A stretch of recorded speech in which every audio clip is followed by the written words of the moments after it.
calling. Xin em không nhấc máy, mà nếu như em lỡ nghe rồi thì cho anh xin gốc từ này. You see me calling. Xin em không nhấc máy, anh biết em nói là không muốn gặp anh nữa, chỉ gọi để hỏi cơm hôm nay ăn chưa. Sao ăn rồi thì có hức anh chưa?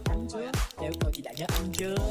Em biết anh là thế mà đã thế, em còn suy, em còn nghĩ, em còn chắc làm chết. Anh biết anh như cục đèn trong mắt, bởi vì em chỉ có wait for me. Baby nghe anh nói một lần được không? Lên anh được trên màn hình em có được không? Em muốn biết anh nói trước tụi nó biết anh ngoài kia cũng phải tốn gần năm.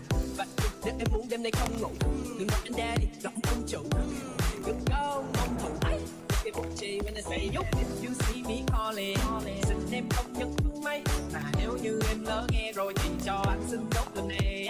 Nhưng mà when you see me calling, xin em không nhấc máy. Cause when that any hit me thì cô ơi cũng chết lệ. I'm talking about love, I'm talking about you, I'm talking about all the things you said you wanted us to do. I'm talking about love, I'm talking about you, all the things you said you wanted us to do. I'm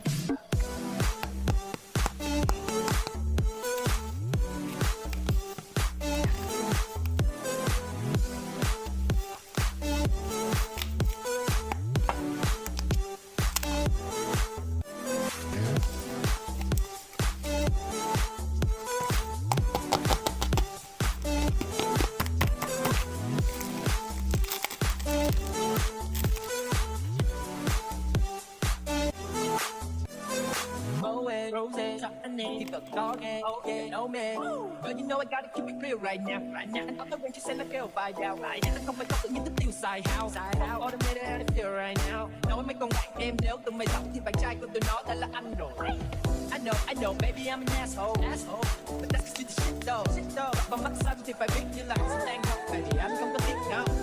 Vậy thì sao em phải dừng lại? Là vì một ai quá nhiều những gì trong sai. Chẳng cần gì để phải nói, chẳng cần gọi tên, ta đã chính là lời cay kề dần dối. Vậy xin anh đừng nói em sẽ Xin đi calling, xin em không nhấc máy. Nếu như em lỡ nghe rồi thì cho anh xin nốt lần này. Nhưng mà when you see me calling, xin em không nhấc máy. Xin ta any hit me thì cô ơi cũng chết lệ. When you see me calling, xin em không nhấc máy. Mà nếu như em lỡ nghe rồi thì cho anh xin nốt lần này. Nhưng mà